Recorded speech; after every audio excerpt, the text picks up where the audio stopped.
Recently, we can see a shift of narrative in the market. Since Mark Zuckerberg announced Meta and their plan to build the metaverse, crypto gaming and metaverse projects are getting a lot of momentum and attracting more and more attention from potential investors. Most of them are still low mid-cap projects with a lot of room to grow in the coming months. Ultra is certainly one of these projects. This video is a complete overview of the Ultra project. You will learn about the strengths of the project as well as the potential concerns it may raise. I based my research on Ultra's white paper and some brilliant articles from the internet that I will link in the video description. If you are looking for some specific information, I will leave timestamps on the video so you can smoothly move between the topics. In the beginning, I need to stress that I'm not a financial advisor. I just share what I learned, so maybe you can also find it useful. As always, remember to do your own research. Let's start with the problem.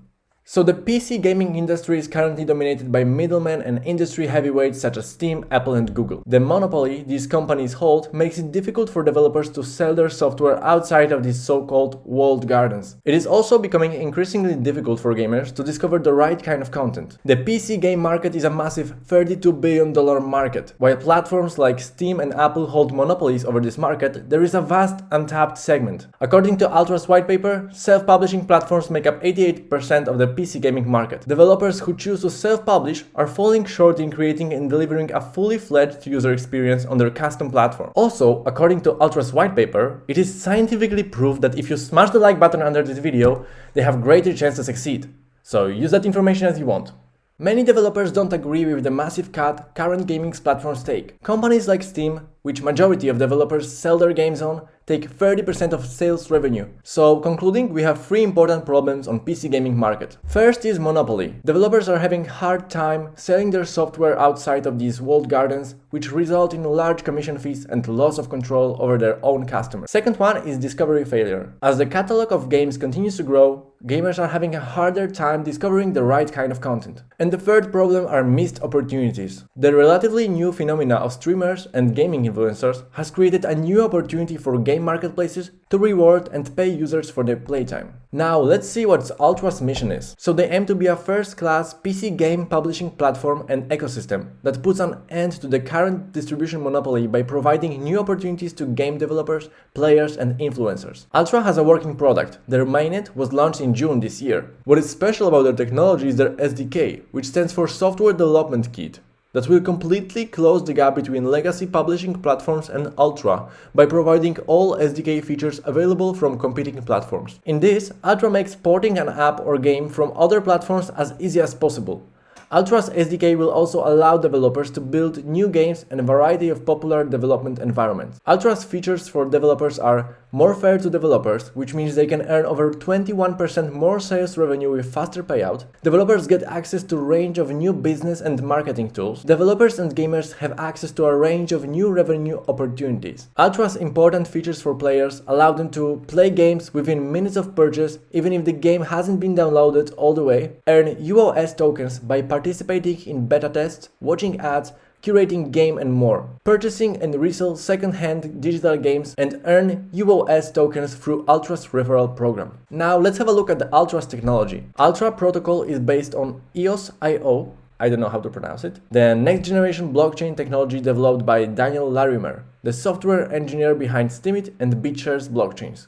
Ultra's blockchain core features include up to 100,000 transactions per second, no transaction fees required, flexibility which allows the freezing and the fixing of broken smart contracts, user account protection with recovery mechanism that doesn't require a user to share secret keys, capable of inter-blockchain communication, and eco-friendly low energy consumption. When it comes to UOS token, it has the following utilities: payment for gamers and virtual items, payment for rewards and referral, beta test, watching ads and curating games, ad spend and ad revenue are paid in UOS. Basically, all features on the platform work exclusively with UOS tokens. UOS token utility is really well thought out. They incentivize just about any activity on the platform. Users can earn tokens by installing the mobile software, referring players, competing in contests, and much more. And now the thing that for me seems to be the biggest concern about the project, the tokenomics. Total supply totals 1 billion tokens. According to CoinMarketCap, circulating supply is about 283 million tokens, which accounts for just 28% of total supply. Let's first see the token release info, and then we will talk about the issue. The team will be releasing locked tokens according to a set schedule. Content acquisition, which is 19%,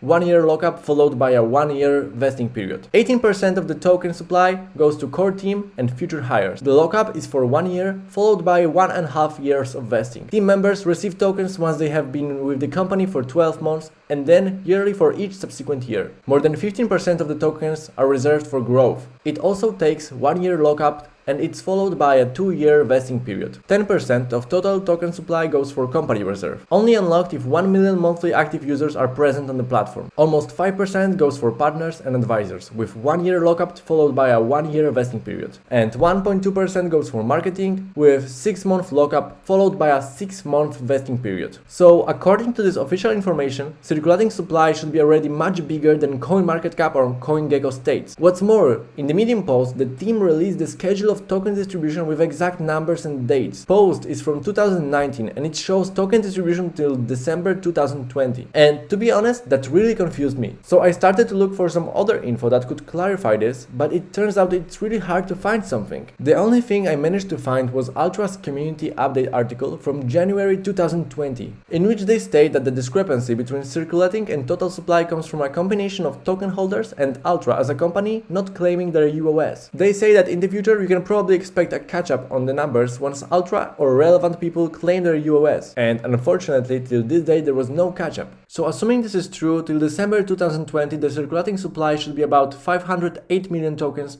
with 300 million tokens being unclaimed. Looking at the pace in which the tokens were distributed, it's quite possible that till today about 90% of the total supply has been released. But where are these tokens? Are they still locked? Unfortunately, the team didn't address the issue in any official post since January 2020. And honestly, for me, this is the only significant concern about this project. Because of course, maybe they don't claim it because they are working hard on the project and they don't need to. But maybe there is something else and we don't know it. And I'm not saying here that they will suddenly dump their tokens, but in my opinion, every project should make such crucial information as the tokenomics clear and transparent with the community. I checked every official article and document, but if I overlooked something, please let me know in the comment section. Now let's have a look at their team. The co-CEOs, David Hanson and Nicholas Gilt, have both been in the gaming industry for over 18 years. They both have founded and operated several gaming companies, including Pixelbeam and Xiaoba Wang. I'm not sure if I'm saying that correctly.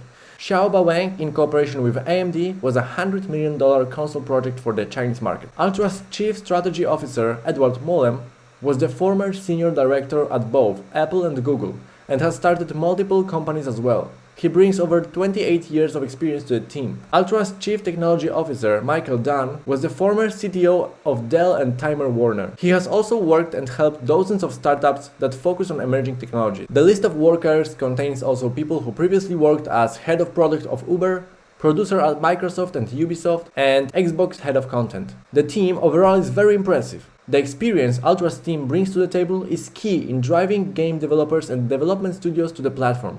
To that extent, Ultra's CSO has been credited with signing up over 150 developers or game publishers to publish their games on the Ultra platform.